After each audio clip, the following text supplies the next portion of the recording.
万卷书不如行万里路，道听途说不如听我说说。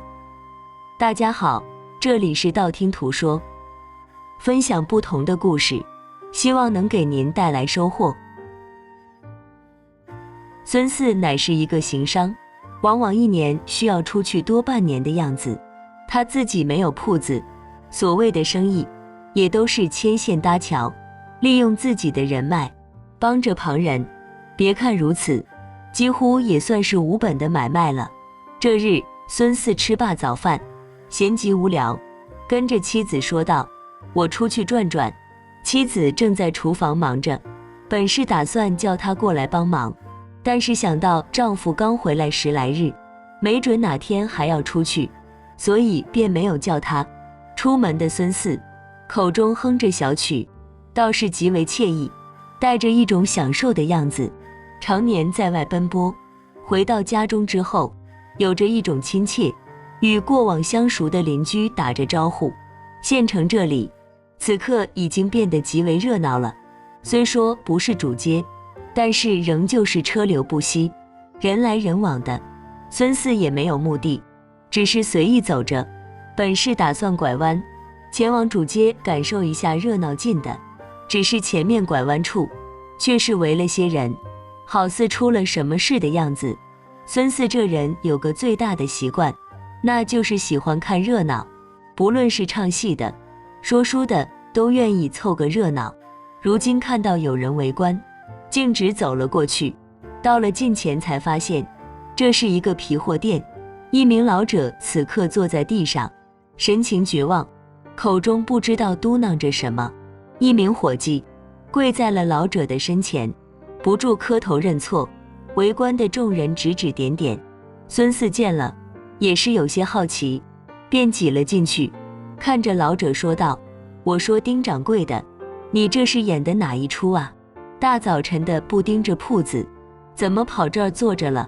口中嘟囔的老者在见到孙四的时候，抬头看了一眼，仍旧是恢复了原状，不过幸好是多了些反应，叹道：“天要亡我啊，我活不了了。”那名伙计叩头不停，喊着：“掌柜的，都是我的错，您把我交给东家，所有的罪责都由我来担，跟您无关啊。”从两人的对话，孙四已经明白了些什么，走了过去，搀着老者起来，说道：“这是遇到什么事儿了？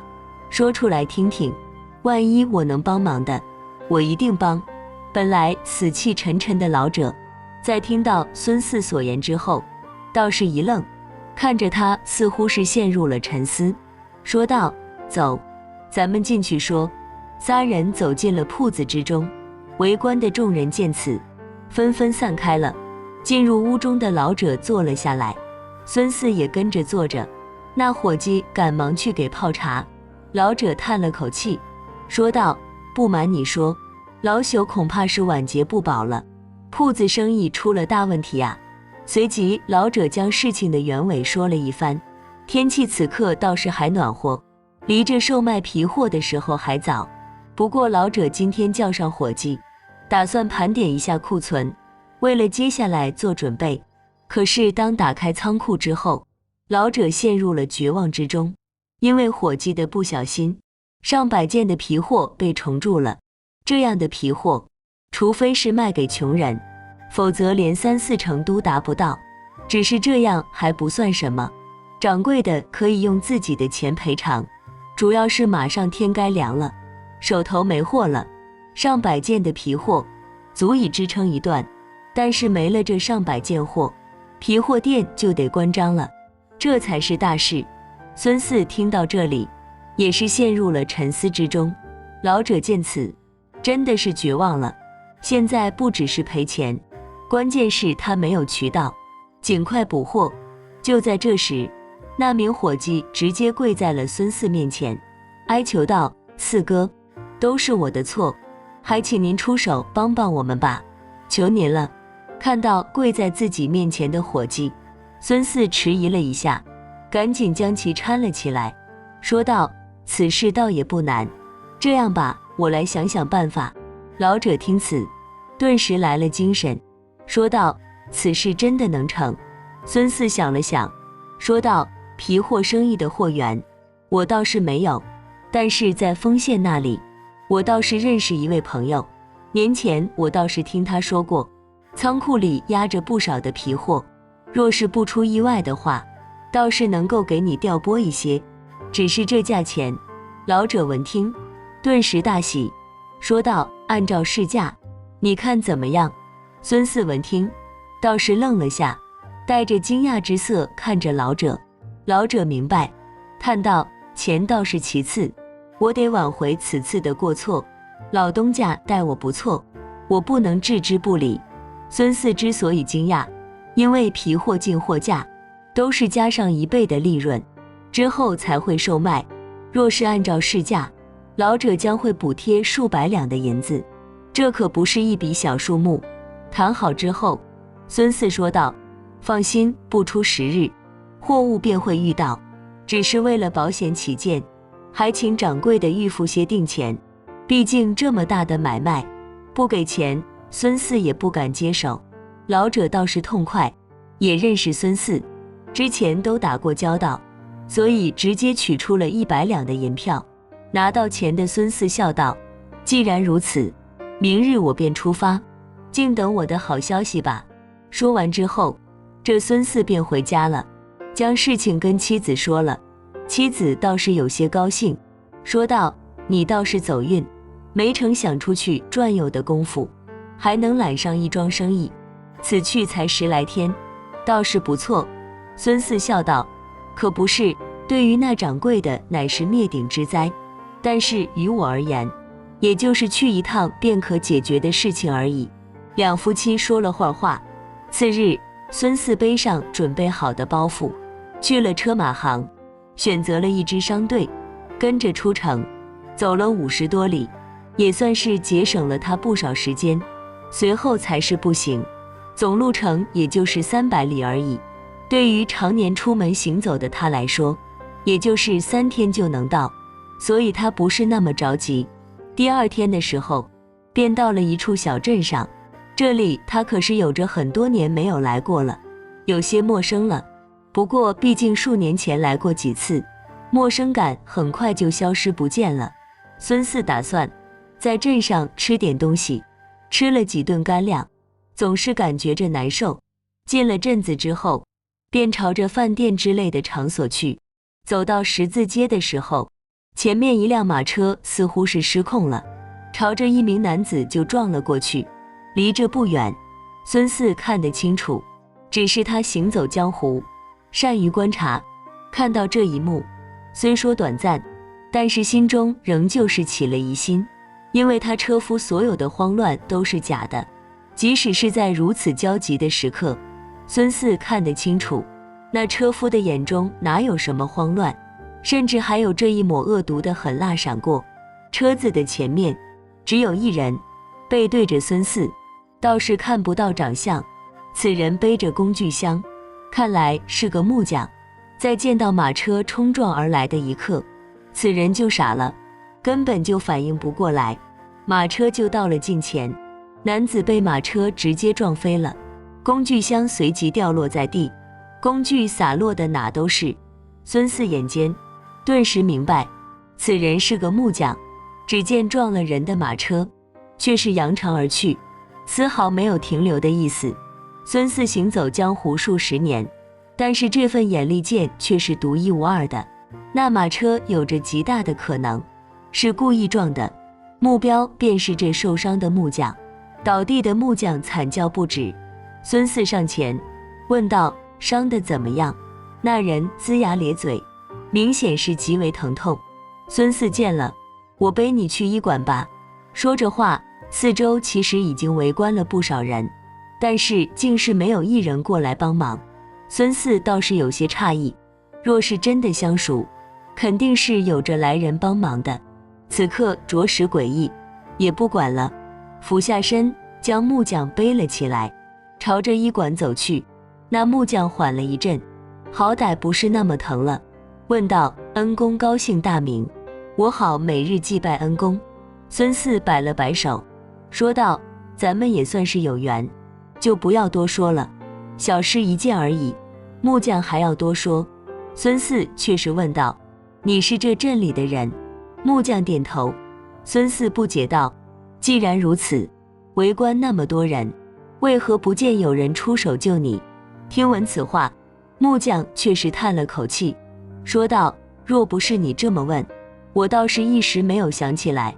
那撞我的马车，竟是那刘家的。孙四哦了一声，静等下文。木匠说道：这刘家在这里简直是土皇帝一般，无法无天，难怪无人敢过来帮忙了。恩公，你将我放到医馆之后，便离去吧，免得摊上麻烦。听了此话，孙四心中明白，自己好像是惹上了一些麻烦，也不逞能，说道：好吧。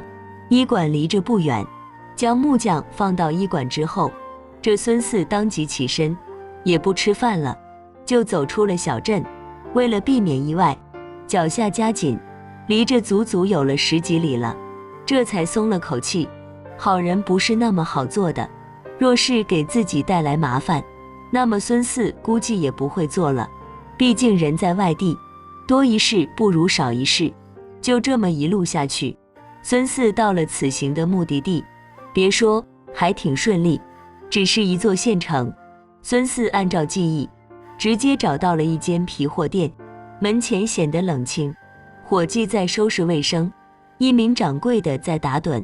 进入店铺之中，好似是带着一股腐朽的味道传到了孙四的鼻中，不由得打了个喷嚏。伙计赶紧招呼：客官，你要买什么？掌柜的也醒了过来，看着进来的客人，愣了一下，随即惊喜道：这不是孙四吗？你怎么跑这来了？说着，老者上前抱住了孙四，呵呵笑了起来。孙四也是如此，两人关系明显不错。良久之后，孙四才说明了来意。那老者听了，顿时哈哈大笑了起来，说道：好啊，孙四啊，你可真是我的福星啊！我这正想将店铺兑出去，你就过来给我解决货物的问题，太好了，太好了！孙四听了，也是觉得诡异，自己这运气简直逆天了，心中一动，随即两人谈起了生意。此人倒是豪爽，将库存的货物直接清仓甩卖了，这个价格可是远超想象。孙四居中谈妥了一个价格，老者也极为满意。想必回到家中，那掌柜的定然也是欣喜若狂，只是货物的数量着实多了些。不过孙四心中有底。两人说完正事之后，老者开始安排，对着孙四说道：我说这么多年你也不来，这次必须多待些时日，货物我自会帮你运过去，你可不能提前走了啊。两人关系真的是不错。孙四呵呵笑道：那就要多多叨扰你一阵了。孙四这就住了下来，食宿皆是老者负责。此人豪爽，加上此次孙四帮了他大忙，所以孙四在这里倒是做了一回上宾。一晃便是3日，孙四觉得差不多了，连货物都已经装船发了出去。孙四找到了老者，提出了离去。老者好说歹说，孙四又是住了1天，才放他走。本是要给他安排马车的，但是孙四明白，数百里的路程不现实，还是自己走着回去方便，背着包袱，如来时那般。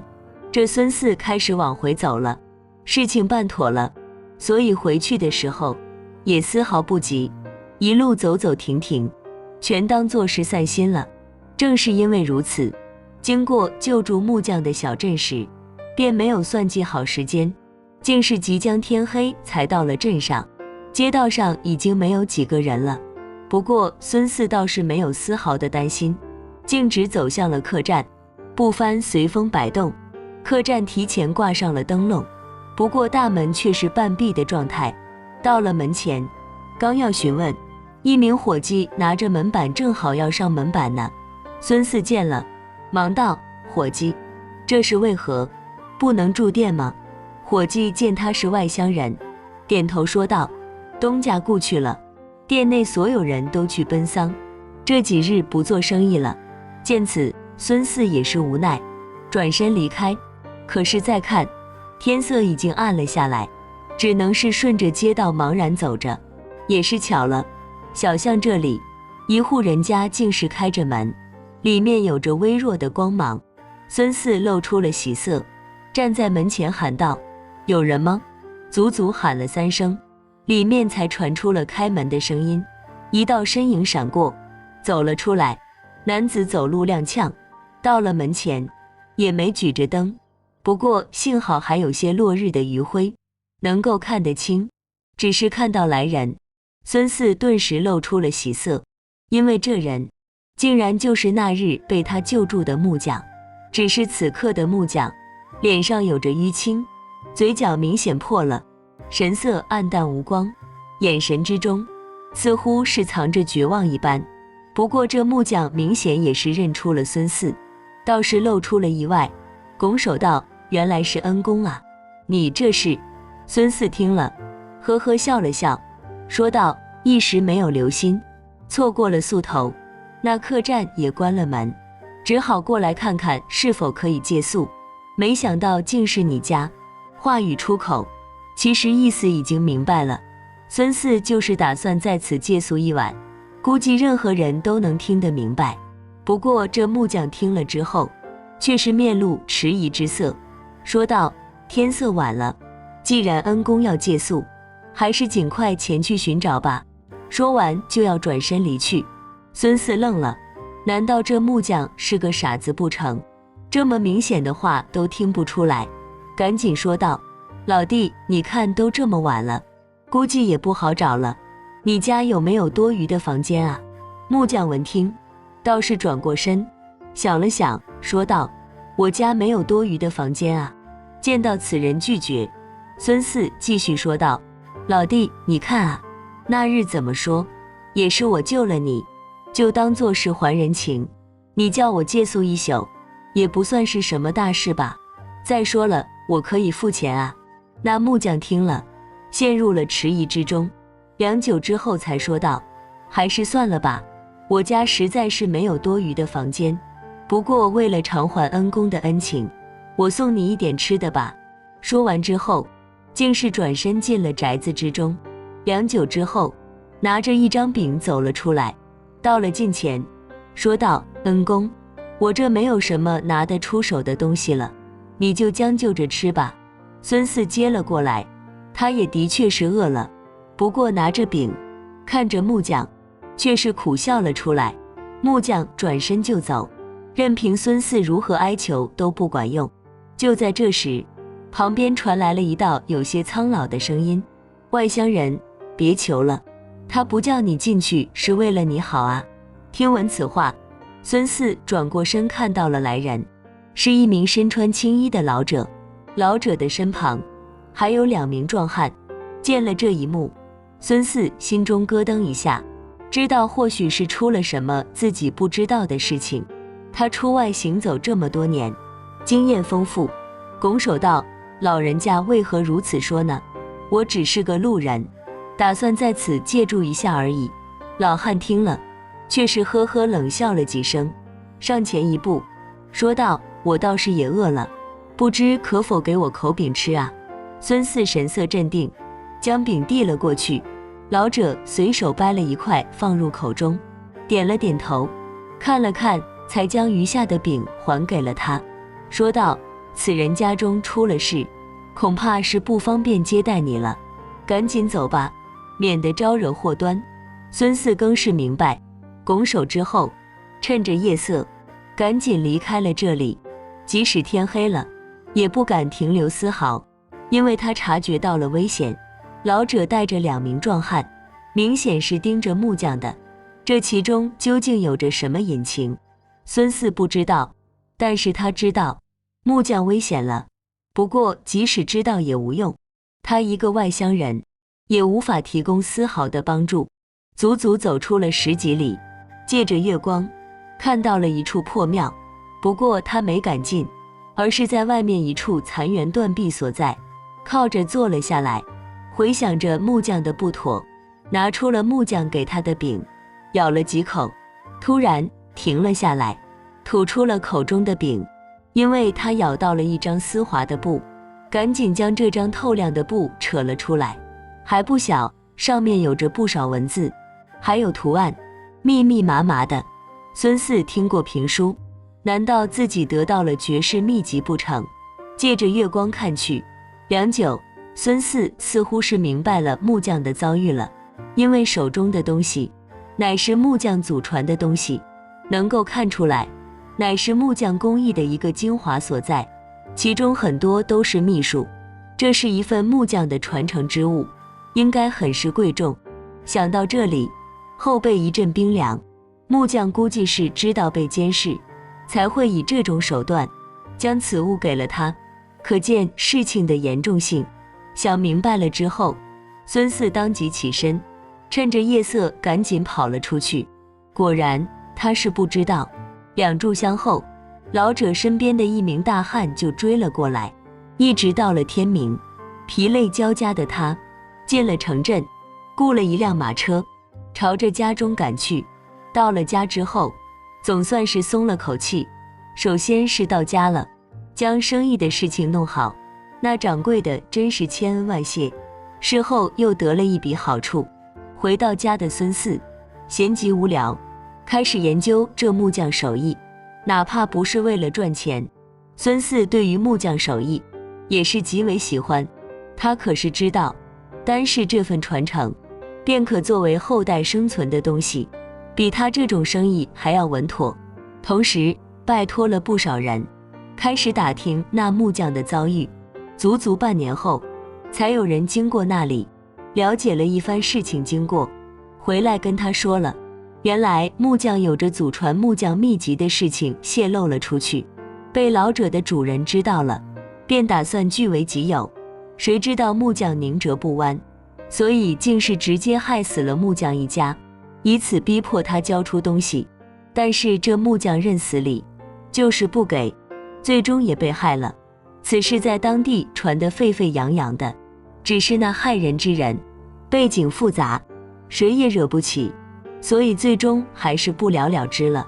孙四陷入了纠结之中，还有伤感之中，没想到那份宝贵的东西竟是落在了他的手里，可见当时木匠的绝望。叹了口气之后，孙四有了决定，怎么着也要将这门手艺传下去。于是多年之后，孙家的后代竟然真的出了不少的木匠，都是有着真本事的人。好了，今天的故事就到这里了。看完这个故事后，不知道您有什么感想？欢迎在下方留言，不要忘了点赞和订阅，希望能给您带来收获。感谢您的观看，我们下期节目再见。